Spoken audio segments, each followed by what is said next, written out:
Hi Greedy 3Ders, you may recall that fairly recently I released my initial review video of the HeyGears Ultracraft Reflex 2 machine, and to be absolutely fair, the review was not a glowing review really of HeyGears. It did have some positives in it, but generally I'd had a pretty poor experience with my first Reflex 2.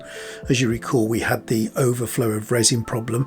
That problem was sorted and solved, and I was sent a brand new Reflex 2 because the first one had just been destroyed by resin. So I've got my second Reflex 2, and I was hoping everything was going to be okay with that, as you saw in the first video, and we had a few problems at the end of it. What I want to do today is just give you an update on how I've got on with the Ultracraft Reflex 2, the second machine, the one now that's had all the latest updates from HeyGears. It's had all the blueprint updates, it's had all the algorithms for the sweeping arm changed and everything like that, just to let you know how I'm getting on. It's not going to be, you know, I said I'd do a review in a month or 2 months or 3 months.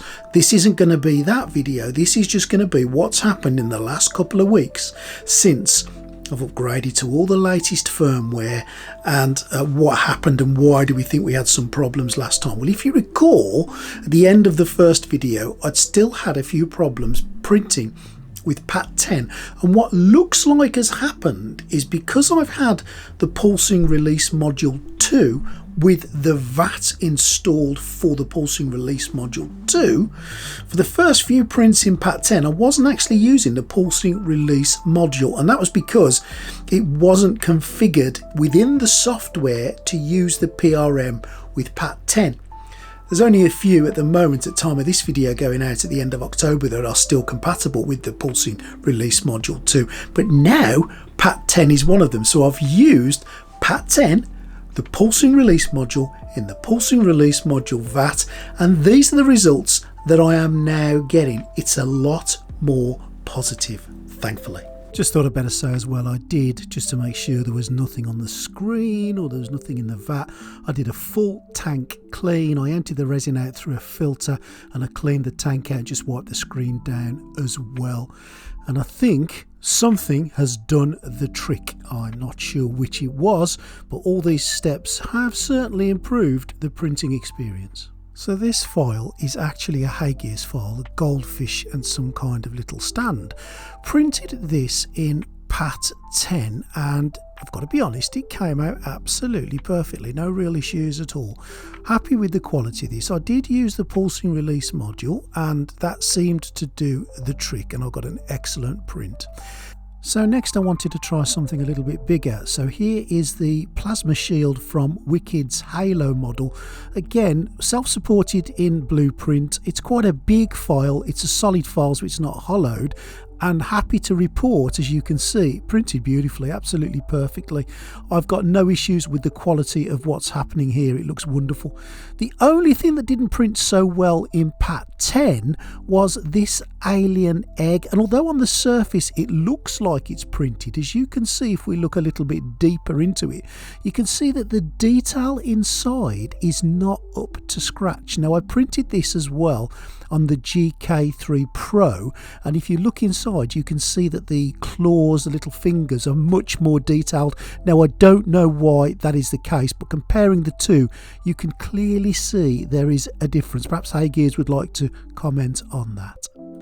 Anyway, going back to a different kind of resin now, let's change to the PAF 10, and I'm going to use a few models from Loot Studios. I've auto supported them, I've auto arranged them, and I'm just going to put some of this PAF 10 in. I'm going to pour it in because I can't be bothered to wait for it to fill, and then I'm going to stick it into the side just to keep it topped up as I print. Now what I want you to notice here is the change in the whole algorithm of the printing process. When you first tell it to print, now the first thing it does is it will lower the VAT, lower the build plate down into the VAT, and it will check for any anomalies, check for any little bits of debris. If there's nothing, the VAT will lift back out and the sweeping arm will begin, and you'll notice that it says stirring now on the screen. So it will stir a few times backwards and forwards to get the resin nice and mixed together, which is really important and a useful function. Once it's done the stirring process, and it's happy with that. It will start heating the resin and sweep a little bit quicker backwards and forwards, heating the resin,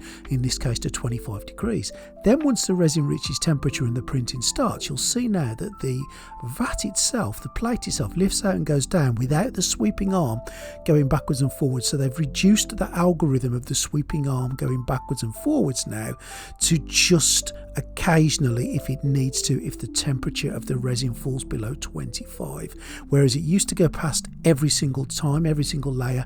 Now it doesn't do it. The other thing I wanted to just show you in that was when I first put this in, it said 13 hours to print. When I went back to it about 6 hours later, it said 21 hours. I really got no idea about how it calculates the time to print on this thing, but I'll go back to it and see just how long it took at the end of the print. So as you can see there, it took just over 15 hours to print. So I'm not quite sure how the slicer works out the timings because it's a little bit off, but perhaps HeyGears can comment on that. Now, I've got to be honest, this printed perfectly. This PAF 10 with the Loot Studios models printed wonderfully, and again supports, I'm happy to say, we're kind of back into normal HeyGears territory. I popped a tiny bit of heat on with a hairdryer and the supports are just oozing themselves away, leaving behind what I've got to be honest is a really wonderfully printed model. Again with the base, the supports, just watch them come off. That's how it should be. That's what I'm used to with HeyGears, and this is what I'm also used to. This is a 30 micron print, printed on the pulsing release module vat, but not using the pulsing release module. Beautiful. It's absolutely perfect. Just look at that. That's not me saying that. You can see with your own eyes that that's come out wonderfully. Now, this machine is not aimed at hobbyists, so it's not aimed at miniatures, but it can do them, and it can do them really well. Just look at the detail in this little I think it's a dwarf of some kind. It's a Loot Studios model anyway, 30 microns, PAF 10, absolutely gorgeous. Next print was I did a Halo print, and this one came out again absolutely perfect at 19 hours, but it's a big print, but it has took a while to print. This was again 30 microns. Look at the detail. It's smooth, it's crisp. I can't see horrendous layer lines. I can't see anything in there that I'm not liking the look of. It's Master Chief from Wicked. Beautiful. Printed again, PAF 10. Perfect. I am comfortable and happy with where we're going now with this Ultracraft Reflex 2. Things are moving in the right direction. So like I kind of said at the start, this isn't going to be a detailed review moving forward of the Ultracraft Reflex 2 by HeyGears. This is just going to be my brief update to you to let you know how things are going. I think that's only fair that I do that to HeyGears as a company, because my first review of the machines that I use from them, it hasn't been a glowing review, and I want to try to bring some balance back and make this fair. Things have moved on since I first got my beta unit, if you like, at the start of September. We're now in November, and I'm happy to report that, as you've seen in this video, the changes that HeyGears have made to the algorithm with their firmware updates, with the software updates on Blueprint, all seem to have sorted out any of the minor issues that I had with the new Reflex 2 machine that I received. So the problems that I had printing on it now have completely gone away. Everything has been pretty darn perfect, with one minor exception, that alien egg, which I really do want HeyGears to comment upon that and let me know what they think is the problem with it. It's their resin, it's their slicer. I'm not quite sure what went wrong with it, but that aside, everything else has been absolutely perfect. I mean, I'm so happy that these little miniatures have come out beautifully. Now, just to reiterate, I guess though, is that this printer is not for the hobby market. Now, I am a hobby 3D printerer, not a printinkler. I'm a printerer. So for me, doing stuff like that is what I'm going to be using it for. But of course, the Ultracraft Reflex RS and the RS Turbo are probably better machines suited to making miniatures. But I wanted to kind of show you that the Reflex 2 can do them as well, and can do them really well. I've been using that pulsing release module 2, which I will cover more in my follow-on review later on in a month or two, and I've been using some PAF 10 and some PAT 10. I've also used some PAH 10, and I've used all sorts, which I haven't caught in this video, but I will do on the video moving forward, and I've had no issues apart from that tiny one with the egg which is here. And I really don't know why we've had those internal issues. What's interesting, and I thought I'd mention it, is I printed it on the RS just using I think it was a Jam J clear resin, and it printed a lot better. It printed nicer in the RS.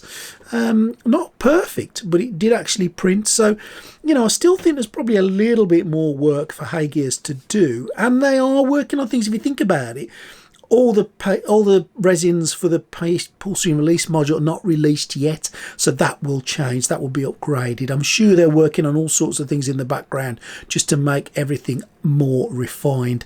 The only other thing I will note, and again I want some comments here from HeyGears and you, is I've noticed the blueprint slicer has been awfully slow of late. I repaired a model on it earlier today and it seemed to take forever. The slicing seems to take a while as well. The timings on the machines when it tells you what it's going to be to the end result seem to be different, and my god, this machine takes so long to print.